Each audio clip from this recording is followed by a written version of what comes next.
Hello, everyone. I'm AnnaMaria DeSalva. I'm the Global Chairman and CEO of Hill+Knowlton Strategies. We are one of the world's largest communications agencies, and arguably we are the category originator. We've been helping our clients manage their reputations for almost 100 years. I am really delighted to be able to spend this time with you today because the truth is we are in a very special moment when reputation has really never mattered more. And in India, which by the way is a very important market for Hill+Knowlton as it is for many global companies, I think the market is experiencing both the challenges and the opportunities of this moment in an extraordinary way. So I guess it isn't surprising that SPECTRA has become a powerful forum on the important topic of reputation and has been bringing together a consistently impressive slate of speakers and panelists, and I'm really honored to join you all as part of that program. So in this talk, we'll address how the practice of reputation management is changing to more directly impact business strategy and long-term value creation. As a result, it's now emerging as a more explicit strategic discipline for management teams, as well as a more explicit corporate governance matter for boards of leading companies. There are really considerable implications for those of us in communications and corporate affairs. And so in this discussion, we'll explore what's needed now, how careers are changing, and how new opportunities are emerging for individuals. I'll be happy to share some of my own personal experience in that respect. My career has spanned certainly advisory and functional roles, and now has moved into broader enterprise roles in management and governance. During this discussion portion, I'll be joined by Seema Katuria of Russell Reynolds Associates. Seema is a leader in search for the C-suite and boards of directors, and she's been focused on this intersection of reputation, value creation, and governance for some time. Through search, she's really helping her clients build strength at that intersection. And really over the course of the last few years, I feel like Seema and I keep returning to this topic pretty much every time we talk. So I'm really delighted she joins us today to share her unique perspective. Reputation as a key intangible that drives enterprise value is really very well established, and I'm sure we don't need to go over that again. But I will say that the focus on reputation management, while it's been steadily building across my career, I feel like in many respects, it's really truly reached critical mass now.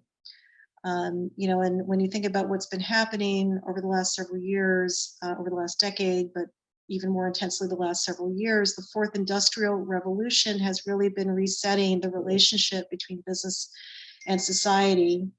And now the global pandemic has pressured society along all the major fault lines. It's propelled disruption at scale and with speed. Many stakeholders are more activated than ever. They are, of course, increasingly connected, and the role of governments and business has actually never been greater. And all of this is occurring amid an incredible shift in the geopolitical order, the emergence of the new geoeconomics and new trade dynamics, and the overall weight of an ongoing crisis in health, growing alarm about the problem of climate and climate change, and even concern regarding the sustainability of capitalism.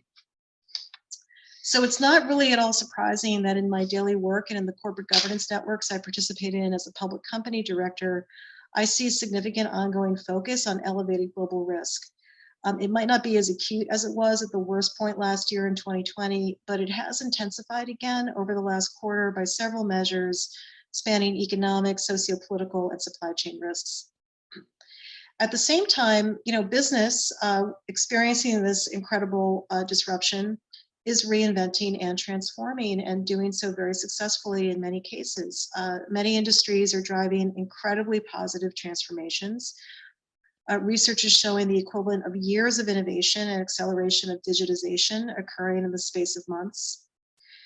And in fact, different industries and different companies are experiencing record corporate performance and delivering record earnings. And earnings by several indices have just been through the roof.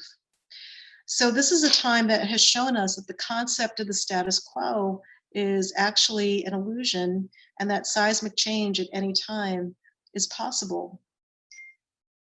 it's created this incredible balance sheet of risk and opportunity, with, kind of outsized risk on one hand and outsized opportunity on the other side. And today's business leaders, I see them as being urgently focused on strengthening that balance sheet, really focused on mitigating the risk and converting the opportunities to create long-term sustainable value, and doing that competitively and doing it faster, better, and creating more step changes to be able to win in today's marketplace. So it's very dynamic.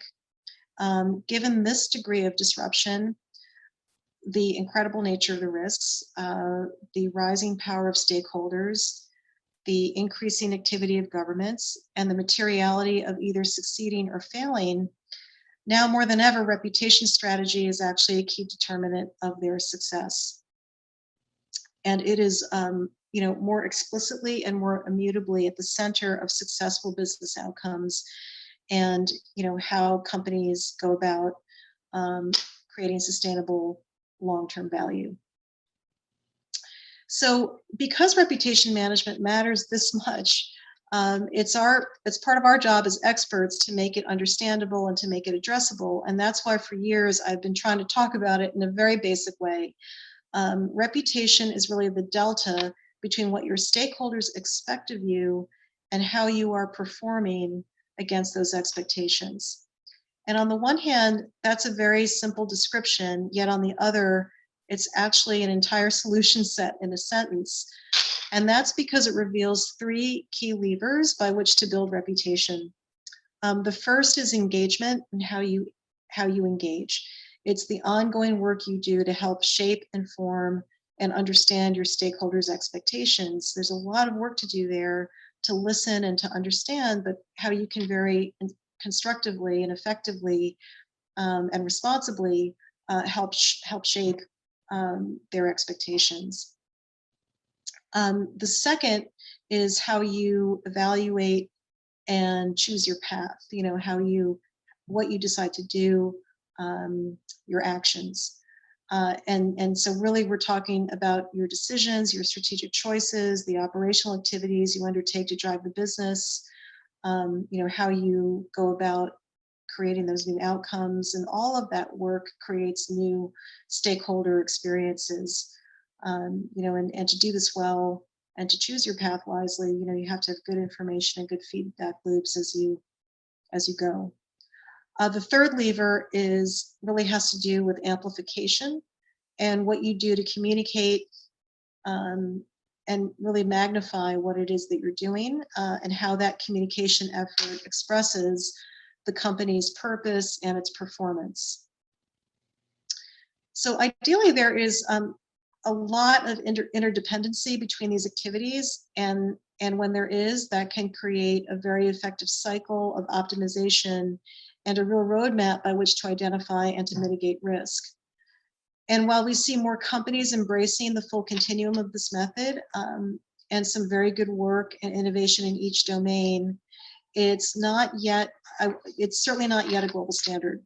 Different companies and industries are at different stages of understanding and implementing this type of system, with different degrees of consistency and with different degrees of discipline. I'm sure you recognize how imbalances can easily occur, the most common of which is a disproportionate focus on the third lever. I don't think it's ever really been a great idea to assume that reputation management is mostly down to narrative and to outbound communication.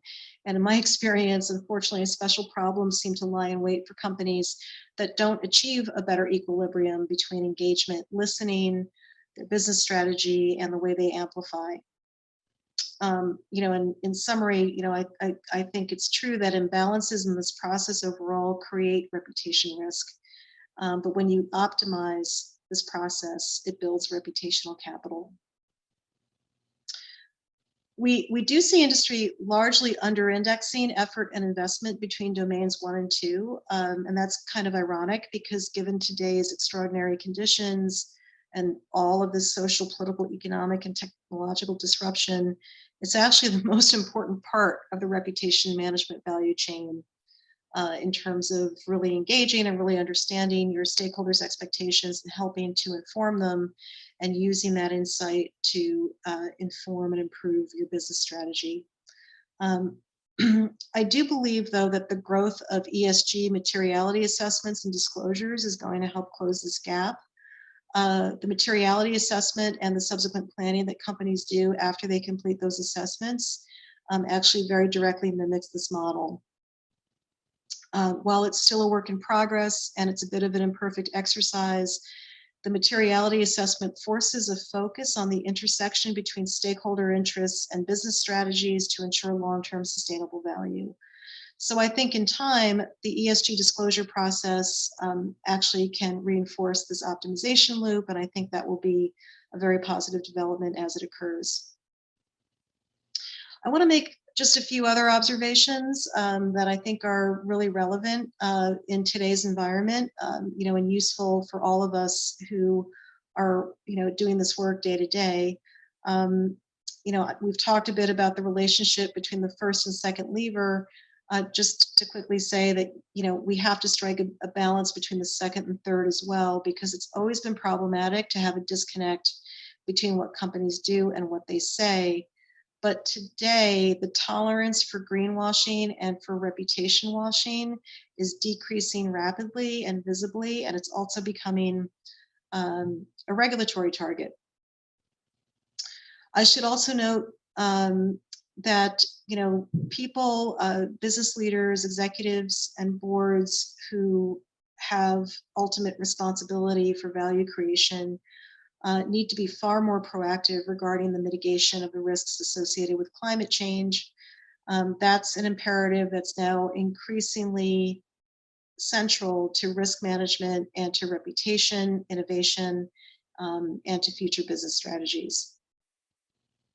And perhaps going along with that, I think we observe in our business that stakeholders are much more focused on action and delivery than on targets and commitments.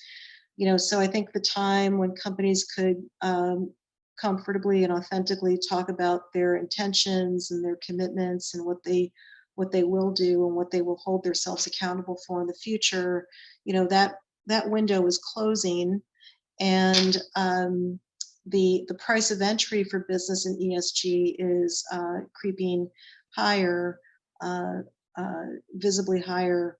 And now we see that companies, really need to have a science-based target on greenhouse gas emissions, and that's essentially table stakes, and that they need to communicate what they're doing versus what they will do in the future. Also, the growing focus on the S in ESG is changing the paradigm for how companies engage with their employees, how they support the well-being of their workforces, how they accelerate diversity and inclusion, and how they address social justice. And increasingly, in our experience, institutional investors and employees now want to talk about all this. They want to know what we're learning in management and governance, and they want to know, as a result of what we're learning, how practices will change in the future. So all of this has significant implications for functional leaders in corporate communications, as well as their advisors. On the client side, it's becoming increasingly important that leadership of the function can help ensure that the tone at the top supports the active exploration of risk. And there is a lot of related opportunity for creativity and innovation. One of the best bosses I've ever had, the CEO of a major industrial company, said to me frequently that it was really the times of risk and even crisis in his career that had unlocked the most creativity, and that that's the opportunity, is when you solve for risk, you can create and innovate in new ways. But you have to have a culture for that, you have to have a mindset for that, you have to have an environment for that. And I think our function can help play a role in helping to set that tone at the top, that the active exploration of risk is not only healthy and necessary, but it's also creative and innovative.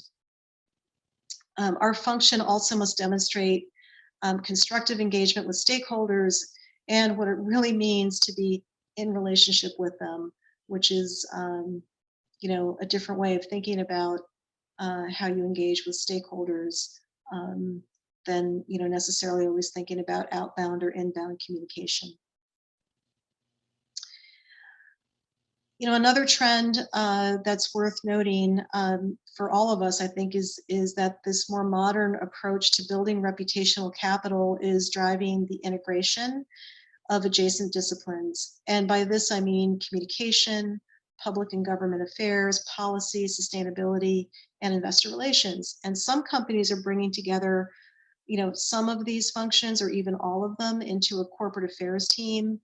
And others are finding ways to more consistently align the work of each of these disciplines without formally integrating them. I think for many of the companies, especially the ones who are under the most pressure to renew their license to operate all the time, the integrated corporate affairs model can be very powerful. And I've personally seen that, how that's true in healthcare. I think that advisors in our space are increasingly partnering in the C-suite. They're working through scenarios, they're revealing the implications of planned actions, serving as a resource that can really help shape business strategy and create the intelligent campaigns that really de-risk and build reputational capital. And the focus on ESG is creating another change. It's basically creating a convergence of advisors from different disciplines. And we see this across communications, consulting, accounting, legal, and even other domains. I do want to note, though, that the strategic approach to the changing needs of stakeholders has always been fundamentally a core competency of the communications discipline. And for this reason, I think that we're going to have a dominant role going forward in ESG advisory services, as long as we continue to develop the aptitude and the tools to move upstream and help companies with their more strategic business decisions. So taking all this into account, with the new and sustained focus on ESG, on sustainability, corporate purpose, alongside the awareness of risk, effective risk management and oversight, certain boards of directors are considering reputational risk and reputation management now more formally than they used to. This really is a change, because historically the topic of reputation has been addressed by boards as an output of ongoing operations, or as it relates to overall enterprise risk management, or individual decisions that must consider culture or brand or stakeholder perception. Now boards are responding to investor behavior and interests, the activity of regulators, the changing standards for disclosures, and the ongoing modern risk and innovation environment by explicitly addressing reputation and sustainability as an ongoing priority matter for corporate governance. And it's really amazing to see the shift because it's visibly now flowing through formal board oversight processes. We see it in board committee roles and how committees are being assigned and described by several leading companies.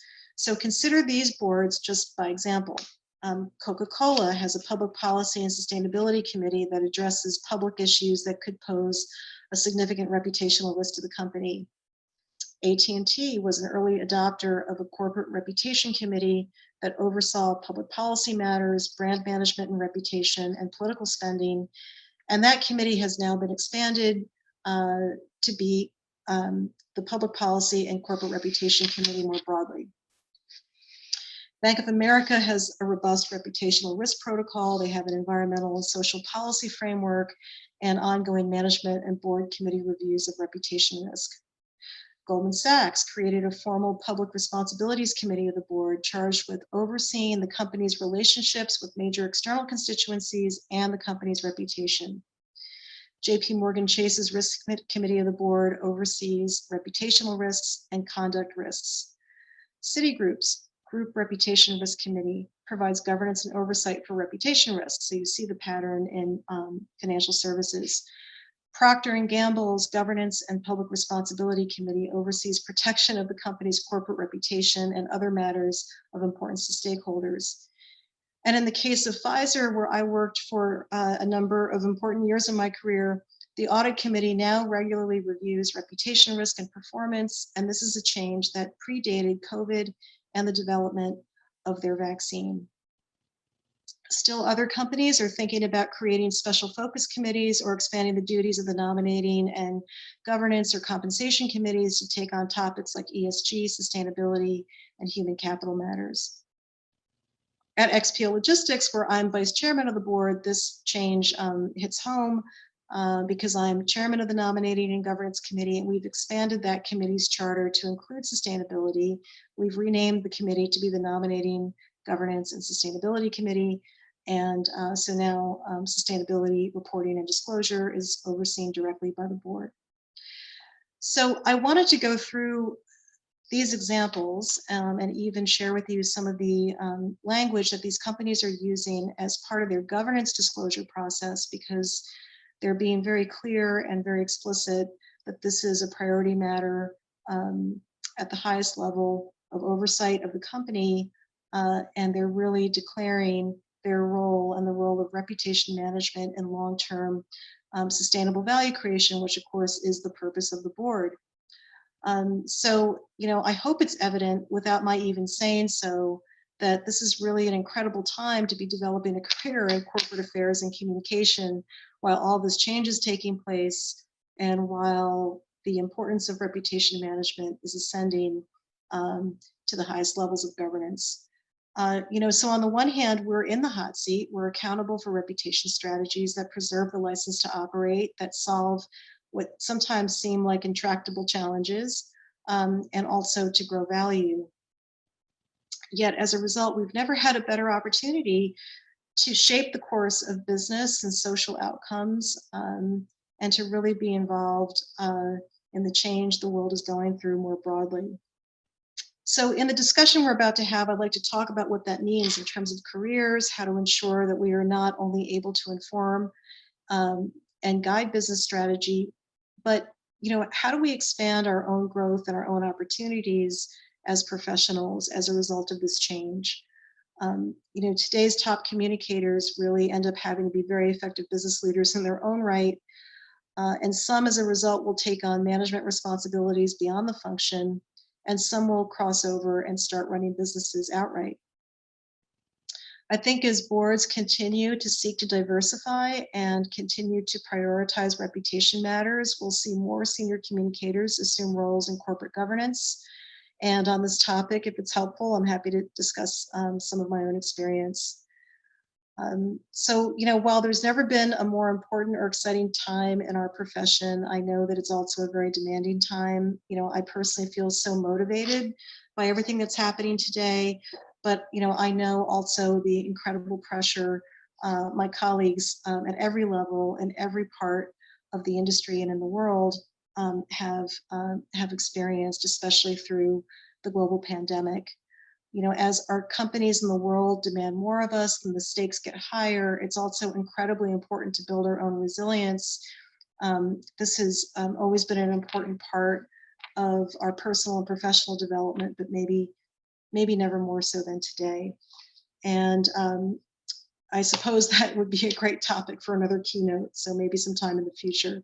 So with that, I'm delighted that Seema Katuria now joins us to talk with me about these trends, to talk about the future, what she sees in her work with management teams and boards. And Seema, as I mentioned before, is Managing Director in Russell Reynolds Board and CEO Advisory Practice. She leads the Consumer and Sustainability Practice and co-leads the Corporate Affairs Practice. And I think she brings great insights into the increasing reputation remit of both management teams and boards. So Seema, thank you for joining. AnnaMaria, thank you for having me, and hello everyone. I am delighted to join you today. The SPECTRA conference as a forum on reputation and a conference could not be more timely and relevant.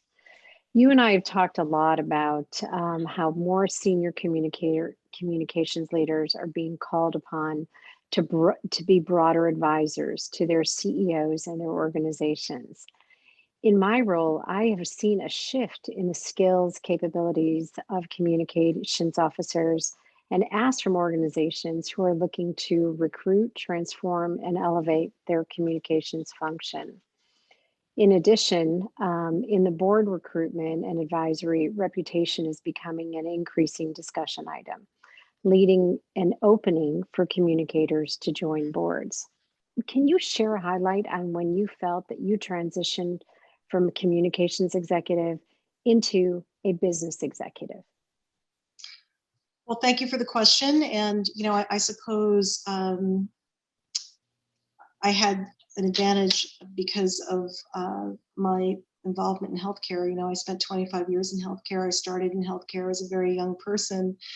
And I didn't know it at the time, but, healthcare was just an extraordinary place to be in communication because the innovation imperative and the quality imperative is so intense. And there is a world of stakeholder pain. I mean, stakeholders care deeply about healthcare and they have extraordinary expectations about healthcare, and it touches their most primal needs around, safety and security. So I think business leaders in healthcare, the very successful ones, have always had an orientation towards successful communication, and they've always wanted communication to play an active role in strategy and to help solve for the major challenges and the major problems their companies have in managing and meeting the expectations of their stakeholders. So I think that, created an awareness and also a mindset in my life that I had a big role to play in the matters that most impacted the company, that I could be a partner to business leadership, that I could learn a lot from business leadership. And the more I learned, the more I could bring those insights into my work. And when I did that, I just kept, kind of creating more value and earning my seat at the table. Flash forward many years later, in 2009, I went to Pfizer to help integrate their merger with Wyeth. And the purpose of that merger was to improve the R&D and the innovation model, which was broken. And it was a very disruptive, extraordinary transformation initiative that took, more than 5 years. But communication was such a critical success factor that it kept being pulled into the governance process, the oversight process. And, I worked directly with the Science and Technology Committee of the board. I worked directly with our CEO and our head of R&D. I became a member of the Portfolio Strategy and Investment Committee, which was making all the decisions of at the time, it was like an $8 billion R&D budget. And that was because all those decisions had so many extraordinary reputation and stakeholder impacts that the company realized that communication had to be at the table and like way upstream in the process, and not just waiting for the decisions to come down and then, to figure out how to communicate them. And as I got into that process, I realized that while I was thinking about my role reputationally, communication standpoint, and stakeholder standpoint, I was understanding the business far more deeply and playing more of an advisory role to business leadership about some of those business decisions. So that was probably the tipping point. And then I took that experience into industrials and DuPont, which was undergoing also a science-driven transformation. And, I think at that point I had sort of, crossed over into someone who was seen as being a business leader with the communications competency, which was actually the feedback I got as I was leaving Pfizer, and was essential as I got into DuPont, where we had shareholder activism and, a mega merger with another industrial giant and a breakup into 3, new publicly traded companies. It was a, extraordinary time, both for the business and for the experience of, bringing our stakeholders with us through a very disruptive process. One of the things that stands out to me is how you continue to refer to the business concepts. As you're talking about your experiences, you're talking about the business concepts. What was the skill set that you was there an attribute that you feel defined why you were able to kind of insert yourself, or were you invited into those conversations? Look, I think it was organic. I mean, I think that all of our colleagues in this field know that the business has different degrees of sensitivity and interest in Right. communication. And so I think it was just very, the benefit of working in very difficult and very urgent situations is it eventually becomes evident to everyone that the communication strategy has to be of a high quality, and that their desire to win and their desire to succeed eventually creates a breakthrough where they want communication in the inside and they want it upstream.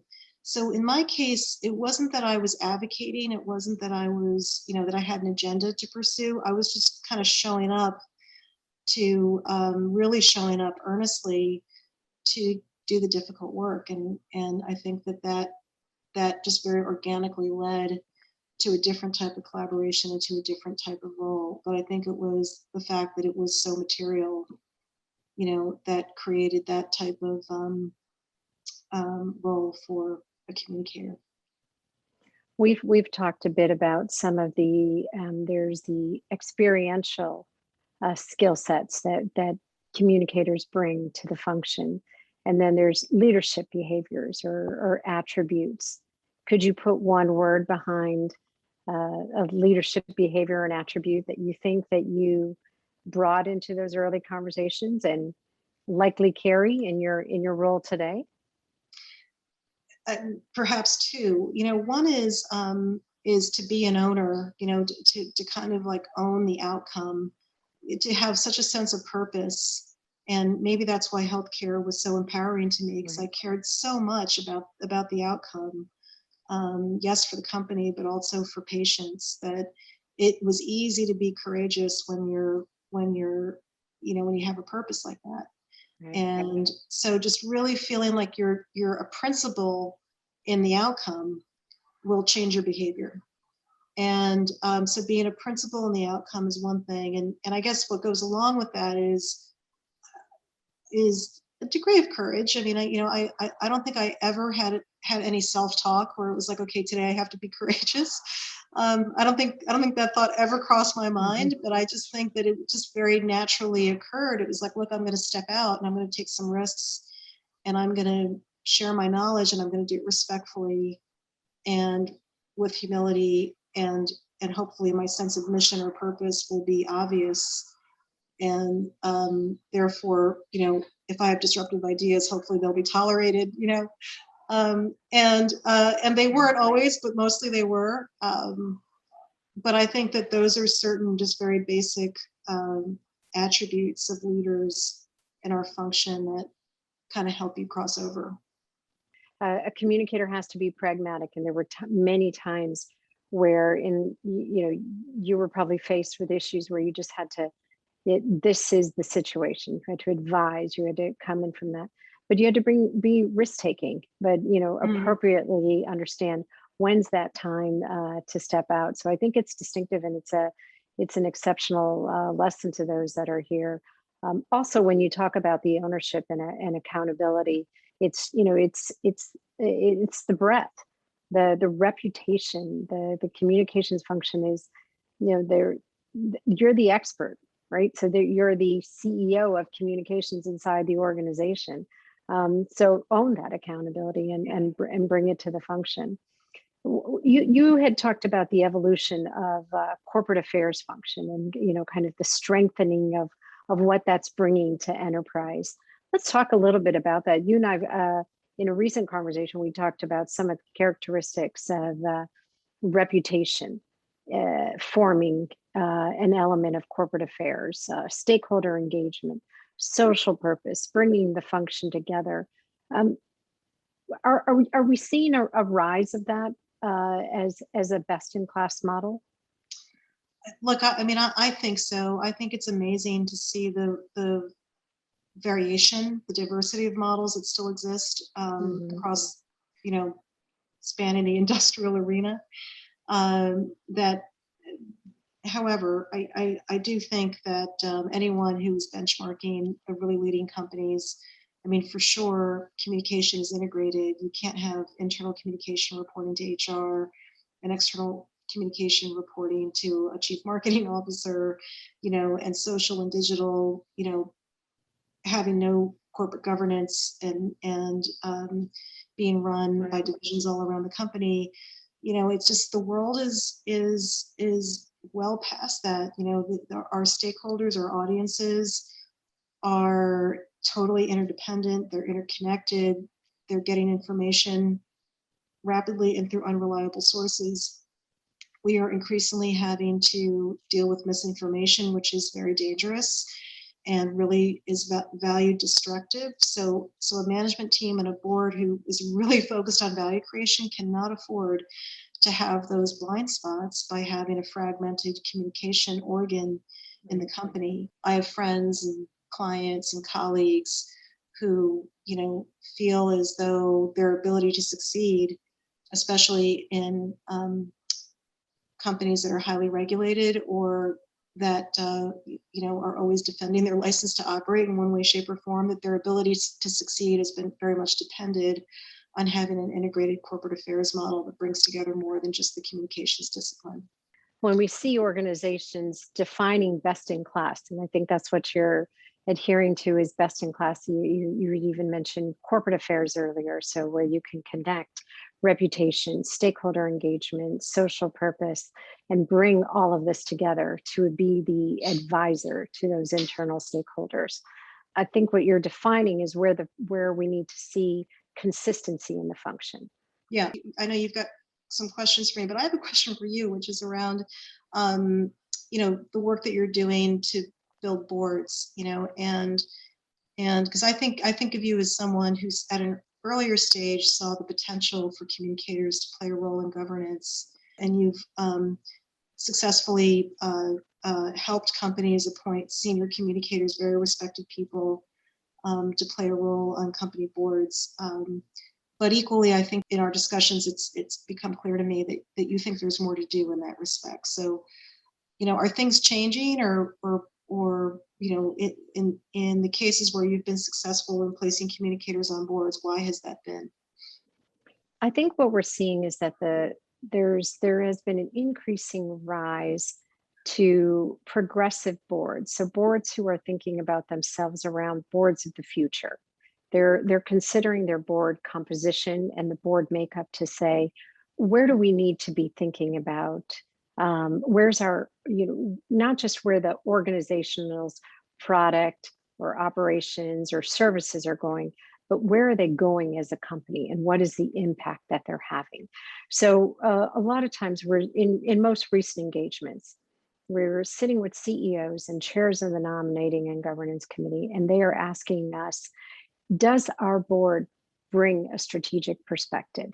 Does this board move forward? And one of the areas that so we've gone through helping boards think about everything from the board composition to do we have an effective board? And what we've seen in the last 18 to 24 months is a rise in the board with strategic skills. Where are these strategic skills coming into the boardroom? We have often, and you mentioned where I have worked in bringing in communicators into the boardroom, is bringing a lens on what is the view that the competitors are saying. What are your reputation risks? What are the external issues? Where are you going from geopolitical? What's going on with economic factors? What is, where is that license to operate coming, and why is that a priority in the boardroom? Boardroom's agendas are, there's a traditional board agenda which looks at succession. Where's our financial liquidity? Where are we from risk management? So they have the traditional committees, the compensation, NomGov, the audit committee. But as we're seeing over time, and I think this is an interesting time for the evolution of communications. Years ago, boards were looking at, we need to have a digital committee, we need to have a technology committee. And what that evolved to was we were then seeing chief digital officers being appointed to boards. What we're seeing now in the increasing conversations in boardrooms is there's a conversation going, and it could be stemmed from ESG. It is stemmed from culture. It's stemmed from human capital management. There's climate risk. All of these are elements which actually come down to reputation. And so in leveraging these very critical topics, these are not ad hoc topics anymore that can have that, greenwashing as you talked about. These are actually relevant topics that go into license to operate. And the boards, as they're thinking about and considering boards of the future, they're increasingly saying, who's that advisor? Who is that person in the boardroom who can come to us and bring that discussion, have that lens? The communicator who stands out, the chief communications officer that stands out, the head of corporate affairs who stands out, is the person where we can talk about where they've been involved with instrumental business issues. They have, they demonstrate first as a business leader who executes through communications. It's incredibly interesting and motivating trend. Let's see how it develops or where it develops. And I'm sure we're getting close to the end of our time here. I want to, in a moment, I want to ask you just sort of for a closing thought on like advice, career advice, since you're so involved in people's careers, and any advice you have for the communicators and marketers who are in our audience.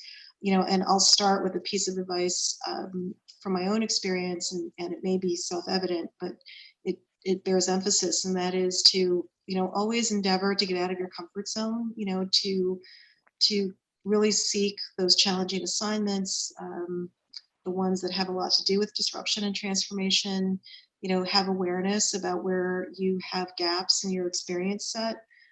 I went really, really deep on certain parts of the communication continuum when I went to DuPont and got involved in activism and another major merger and a breakup of a company, and so I think that was very demanding time for me personally. It got me way outside my comfort zone, but it was also incredibly enriching, and I couldn't have asked for a more powerful education. So, Seema, anything to add as we wrap up here? Well, I think there's just to complement that a bit. You be a business leader. Don't think of yourself as a communications leader. I'd say, my advice is be a business leader. Think about yourself as someone who's helping the enterprise achieve their goals and execute their strategy. Feel comfortable. I mean, your advice of being courageous. Step into the organization. Understand what is going on from the business and the operations, and where do they want to go. Be appropriate, but don't wait for permission. And I think that is a key factor in speaking to communicators. They're waiting for permission. They have ideas, but they don't step forward. Be appropriate, but understand how to step forward. And I'll leave you with one cheat question. So this is what I often ask in an interview. I ask a very simple question. It's not intended to be a trick question, but it tells a lot about when I get the answer. I simply ask, what is your strategy? I distinctively do not differentiate whether I'm asking for the communication strategy or the organization strategy. I just ask, what is your strategy? The answer is telling. And it's, again, not to trick. And I certainly do help and probe around. But there are still a majority who respond to that question and tell me about the communication strategy. And I think if you want to elevate yourself and you want to be part of the business discussion, understand where the organization strategy is, be able to articulate where the organization wants to go, and then where are you in helping the organization achieve. I think that's a really powerful place to conclude. Thank you for that provocation, Seema. Thank you to our audience, and thank you to Spectra.